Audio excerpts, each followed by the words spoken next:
Hello and welcome to my HTML tutorial. तो इस tutorial में हम HTML फॉर्म्स में अलग अलग तरीके के इनपुट फील्ड्स को क्रिएट करना सीखेंगे। In order to create input fields inside HTML form, we use input element for this purpose. अगर हमें HTML फॉर्म के अंदर इनपुट फील्ड्स को क्रिएट करना होता था देन हम इनपुट एलिमेंट का यूज़ करते थे।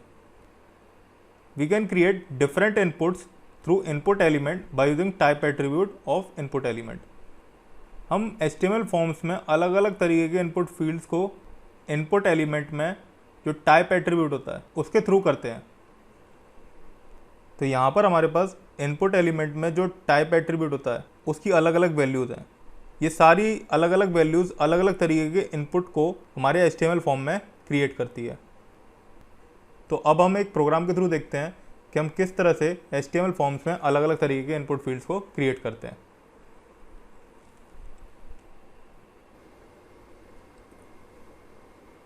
तो यहाँ पर मैंने अपना VS कोड ओपन कर लिया है एंड इनपुट एलिमेंट में जो टाइप एट्रीब्यूट था उसकी जितनी भी वैल्यू हमने स्लाइड में देखी थी वो मैंने यहाँ पर सारी कमेंट कर ली है। अब मैं वन बाय वन एक एक वैल्यू को यूज़ करके अलग अलग तरीके का इनपुट फील्ड्स क्रिएट करके दिखाता हूँ।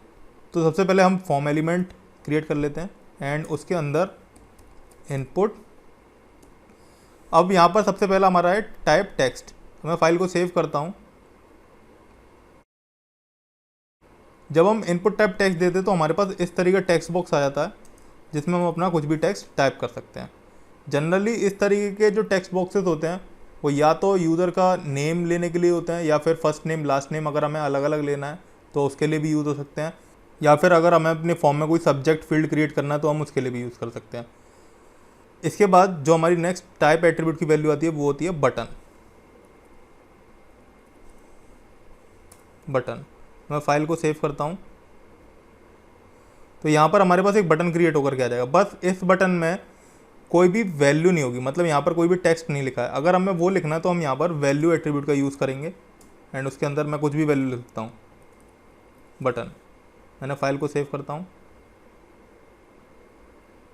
तो देखिए यहाँ पर बटन आ गया। अब मैं इसे क्लिक करके दिखाता हूँ, ये क्लिक भी हो रहा है। इसके बाद जो हमारा नेक्स्ट टाइप एट्रीब्यूट की वैल्यू आती है वो चेक बॉक्स। चेक बॉक्स को इनपुट टाइप चेक बॉक्स से क्या होता है, हमारा एक चेक बॉक्स आ जाएगा हमारे वेब पेज पे।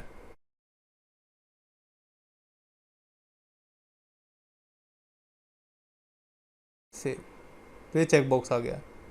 चेक बॉक्स बेसिकली तब यूज़ होता है जब हमारे पास फॉर्म में मल्टीपल ऑप्शन होते हैं एंड उन ऑप्शंस में से हमें मल्टीपल चॉइसेस चूज़ करनी होती हैं। इसके बाद हमारा आता है रेडियो से हमारे पास एक सर्कुलर इनपुट आ जाता है जस्ट लाइक चेक बॉक्स की तरह, बट इसमें क्या होता है, इसमें चेक आने की जगह हमारे पास डॉट आती है। इसके अलावा हमारा जो नेक्स्ट वैल्यू आती है टाइप एट्रीब्यूट की होती है कलर। इससे हमारे पास इनपुट फील्ड में कलर पिकर आ जाता है। अभी हम फाइल को सेव करते हैं। तो यहाँ पर मेरे पास एक कलर पिकर आ गया। मैं इस पर क्लिक करूँगा तो ये देखिए कलर पिकर ओपन हो रहा है। मैं इसमें कोई भी कलर चूज़ भी कर सकता हूँ और मैं ओके करूँगा तो वो कलर यहाँ पर इसे मैं चूज़ करता हूँ तो वो कलर यहाँ पर आ जाएगा। अगर हमें इस कलर को पूरे वेब पेज पे एज अ बैकग्राउंड यूज़ करना है तो उसके लिए हम जावास्क्रिप्ट का यूज़ करते हैं, बट वो सारी चीज़ें हम जब डायनामिक प्रोग्रामिंग करेंगे जैसे जावास्क्रिप्ट का यूज़ करेंगे तब देखेंगे। अब इसका जो नेक्स्ट एट्रीब्यूट की वैल्यू आती है, टाइप एट्रीब्यूट की जो नेक्स्ट वैल्यू है वो है डेट। तो हम फाइल को सेव करते हैं। तो यहाँ पर हमारे पास एक डेट से रिलेटेड इनपुट फील्ड आ चुका है। अब मैं जब इसे क्लिक करूँगा तो यहाँ पर हमारे पास एक डेट पिकर ओपन होकर के आ जाएगा। इसमें जब मैं किसी भी डेट पे क्लिक करूँगा तो ऑटोमेटिकली वो डेट एंड वो मंथ एंड वो ईयर यहाँ पर फिल हो जाएगा। जैसे कि अभी मैंने 8 पे क्लिक किया था तो ये जो डेट थी वो 8 थी तो वो यहाँ पर आ गई है एंड जो हमारा मंथ था अप्रैल वो यहाँ पर आ गया एंड जो ईयर था वो यहाँ पर आ गया। अगर हमें मंथ को चेंज करना है तो हम मंथ को यहाँ से क्लिक करके भी चेंज कर सकते हैं और अगर हमें ईयर को चेंज करना है तो हम यहाँ पर क्लिक करके ईयर को भी चेंज कर सकते हैं।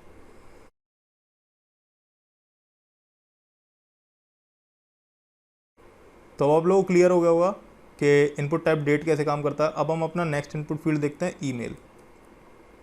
तो मैं फाइल को सेव करूँगा तो ये एक नॉर्मल टेक्स्ट इनपुट की तरह आ रहा है, बट इस इनपुट फील्ड में वही वैल्यू एक्सेप्ट की जाएगी जिसमें कि @ होगा या फिर जो एक ईमेल होगा। जैसे हम चेक करते हैं, यहाँ पर मैं ईमेल के साथ साथ एक इनपुट टाइप सबमिट ले लेता हूँ और मैं फ़ाइल को सेव करता हूँ। तो अब जब मैं यहाँ पर कुछ भी वैल्यू पास करूँगा एंड सबमिट करूँगा तो ये मेरे से कह देगा प्लीज़ इंक्लूड इन @ और ऐसा अगर हम टेक्स्ट बॉक्स यूज़ करते, इनपुट टाइप टेक्स्ट लेकर के काम करते और फाइल को सेव करके देखते, तो वो यहाँ पर कोई भी वैलिडेशन नहीं कहेगा हमको करने के लिए, ये सबमिट हो जाएगा। तो मैं ईमेल ही यूज़ कर लेता हूँ। अब हमारे पास जो नेक्स्ट इनपुट फील्ड आता है वो होता है इनपुट टाइप फाइल। तो मैं यहाँ पर क्लिक करता हूँ, मैं यहाँ पर input type file value use करता हूँ, मैं फ़ाइल को सेव करता हूँ। तो यहाँ पर एक इस तरीके से हमारे पास चूज़ फाइल का ऑप्शन आ जाएगा, जिस पर हम जब क्लिक करेंगे तो यहाँ पर हमारे पास एक फ़ाइल पिकर ओपन होकर के आ जाएगा। इसमें से हम कोई भी फाइल चूज़ कर सकते हैं। इस इनपुट फील्ड का यूज़ हम तब करते हैं जब हमें कोई भी फाइल अपने सिस्टम से सर्वर पर अपलोड करनी होती है तब। अब हम अपना नेक्स्ट वैल्यू देखते हैं, वो है इनपुट टाइप इमेज। इमेज के लिए क्या होता है कि मैं फ़ाइल को सेव करता हूँ तो अभी यहाँ पर कुछ भी नहीं आएगा।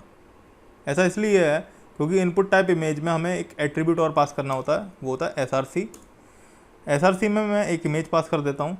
मैंने अपने ऑलरेडी प्रोजेक्ट फोल्डर में एक इमेज रख रखी है, कोई भी मैं a.jpg को ही ले लेता हूँ, a.jpg। और हम फाइल को सेव करते हैं तो यहाँ पर एक इमेज आ जाएगी। तो देखिए ये इमेज आ चुकी है और ये काफ़ी बड़ी इमेज आ रही है, तो इसकी हाइट और विड्थ भी सेट कर सकते हैं हम। विड्थ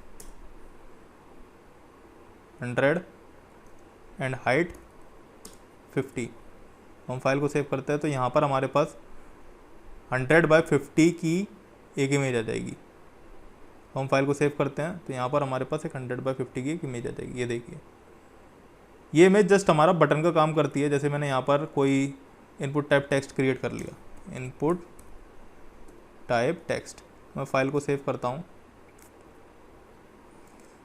तो अब अगर मैं इसमें कुछ भी टेक्स्ट फिल करूँगा, हेलो वर्ल्ड, और मैं इस इमेज पे क्लिक करूँगा तो ये देखिए ये सबमिट का काम कर रही है। तो अगर हमें अपने बटन की जगह अगर कोई इमेज यूज़ करनी है तो इनपुट टाइप इमेज का यूज़ करते हैं हम। अब हमारे पास जो नेक्स्ट टाइप एट्रीब्यूट की वैल्यू है वो है मंथ। तो मैं पहले यहाँ पर इस सब को डिलीट कर देता हूँ एंड यहाँ पर हम लेते हैं इनपुट टाइप मंथ। तो जिस तरीके से हमारे पास इनपुट टाइप डेट से एक डेट पिकर ओपन होकर के आ गया था, उस तरीके से मंथ में भी हमारे पास एक डेट पिकर ओपन होकर के आता है, बट इसमें हम मंथ ही सिलेक्ट कर सकते हैं, कोई एक पर्टिकुलर डेट सेलेक्ट नहीं कर सकते। अब मैं यहाँ पर क्लिक करता हूँ तो यहाँ पर मेरे पास एक मंथ सेलेक्ट हो जाएगा एंड यहाँ पर हमें दिख रहा होगा कि यहाँ पर हमारे पास कोई डेट सेलेक्ट नहीं हुई है, पूरा पूरा मंथ सेलेक्ट हो गया। अगर हम इस मंथ को चेंज करना चाहते हैं तो यहाँ पर क्लिक करके हम कोई भी मंथ ले सकते हैं एंड उसको मैं क्लिक करूँगा तो यहाँ पर वही मंथ आ जाएगा। अब हम अपना नेक्स्ट वैल्यू देखते हैं जो है नंबर। मैं फाइल को सेव करता हूँ तो यहाँ पर अब हमारे पास जो टेक्स्ट इनपुट क्रिएट होकर के आया वो सिर्फ और सिर्फ हमारे नंबर की वैल्यूज एक्सेप्ट करेगा, यानी कि न्यूमेरिक वैल्यूज एक्सेप्ट करेगा, कोई भी हमारी अल्फ़ाबेटिकल वैल्यू को एक्सेप्ट नहीं करेगा।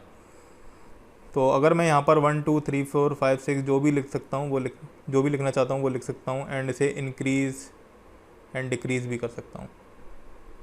इस तरह के इनपुट फील्ड जनरली या तो HTML फॉर्म में अगर हमारे पास मोबाइल नंबर हमें यूज़र से फिल करवाना है या फिर क्रेडिट कार्ड से रिलेटेड इन्फॉर्मेशन फिल करवानी है तब यूज़ किए जाते हैं। तो इनपुट टाइप नंबर के बाद आता है हमारा इनपुट टाइप पासवर्ड।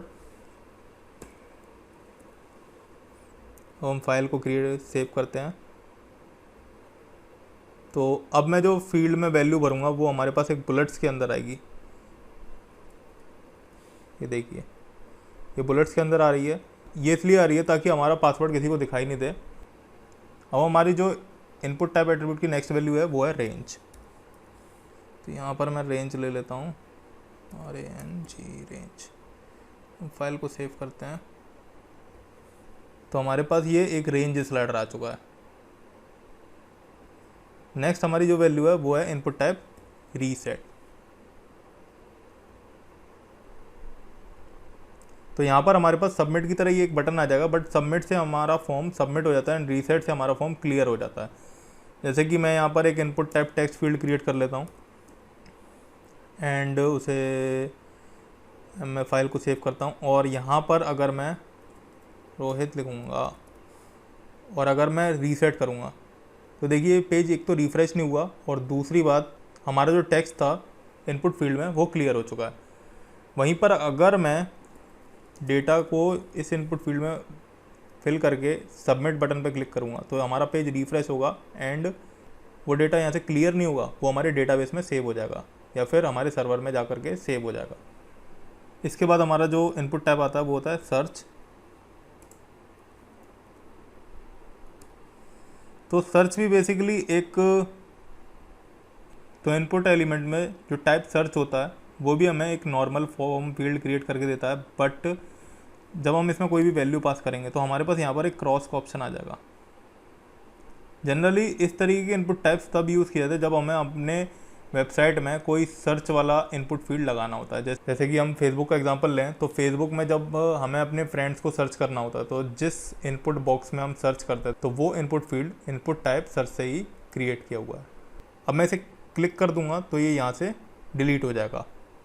मैं इसे फिल करके अगर रीसेट भी करूँगा तो ये रीसेट से भी क्लियर हो जाएगा एंड सबमिट पर क्लिक करूँगा तो ये हमारा जो डेटा होगा, यहाँ पर फिर से लिखता हूँ एंड सबमिट पे मैं क्लिक करूँगा तो ये हमारा डेटा सबमिट भी हो जाएगा।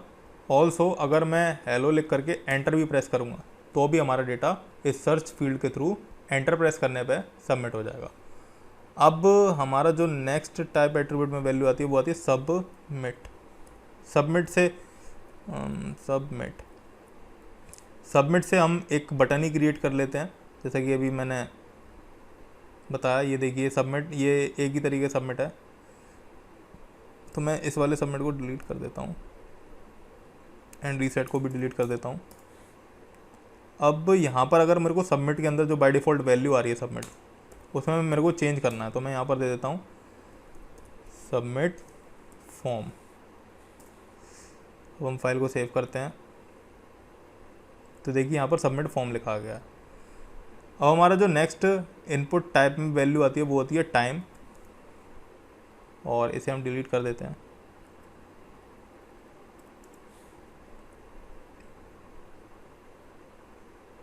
तो यहाँ पर अब अगर हमें कोई टाइम से रिलेटेड एंट्री पास करनी है तो हम यहाँ पर टाइम पास करते हैं। जैसे मैंने 0300 एंड PM, तो इस तरीके से मेरे पास ये टाइम से रिलेटेड इनपुट फील्ड आ चुका है मेरे फॉर्म में। मैं इसे भी सबमिट करना चाहूँ तो सबमिट कर सकता हूँ। तो अब हमारा जो नेक्स्ट इनपुट टाइप की वैल्यू आती है वो होती है URL। मैं फाइल को सेव करता हूँ तो यहाँ पर हमारे पास इनपुट टाइप टेक्स्ट की तरह ही एक नॉर्मल इनपुट फील्ड क्रिएट होकर के आ चुका है, बट जिस तरीके से हमारे ईमेल एड्रेस में एक वैलिड ईमेल ही एज अ वैल्यू एक्सेप्ट किया जाता था, उसी तरीके से इनपुट टाइप URL में एक वैलिड URL ही एक्सेप्ट किया जाएगा। तो यहाँ पर मैं क्या करता हूँ, यहाँ पर मैं एक इनपुट टाइप सबमिट से बटन क्रिएट कर लेता हूँ एंड मैं यहाँ पर एक रॉन्ग URL पास करके दिखाता हूँ और अब मैं सबमिट करता हूँ तो ये क्या करेगा, प्लीज़ एंटर अ URL। अब अगर मैं इसे सिलेक्ट करके एक वैलिड URL पास कर दूँ https://www.google.com, और अब अगर मैं इसे सबमिट करूँगा तो ये डेटा सबमिट हो जाएगा। अब हमारा जो लास्ट इनपुट टाइप एट्रीब्यूट की वैल्यू बचती है वो है वीक। यहाँ से यहाँ पर कर लेते हैं वीक। तो हम फाइल को सेव करते हैं तो यहाँ पर ये अब हमारे पास जिस तरह से हमारे पास डेट पिकर आया था और जिस तरह से हमने मंथ के लिए मंथ पिकर लिया था, उसी तरीके से हमारे पास ये वीक पिकर भी आता है, जिससे हम कोई भी वीक सिलेक्ट कर सकते हैं। जैसे ये इस पूरे ओवरऑल ईयर का 17 वीक है जो मैंने अभी सिलेक्ट किया था। अब अगर मैं यहाँ पर सिलेक्ट करता हूँ या फिर यहाँ पर सिलेक्ट करूँगा तो ये इस ओवरऑल ईयर का जितने भी हमारे ईयर में वीक्स होते हैं उसमें से ये 15th वीक है जो भी मैंने सिलेक्ट किया था। तो इस ट्यूटोरियल के थ्रू आप लोगों को क्लियर हो गया होगा कि हम अपने HTML फॉर्म में किस तरह से डिफरेंट फॉर्म फील्ड्स या कह सकते हैं इनपुट फील्ड्स को क्रिएट करते हैं।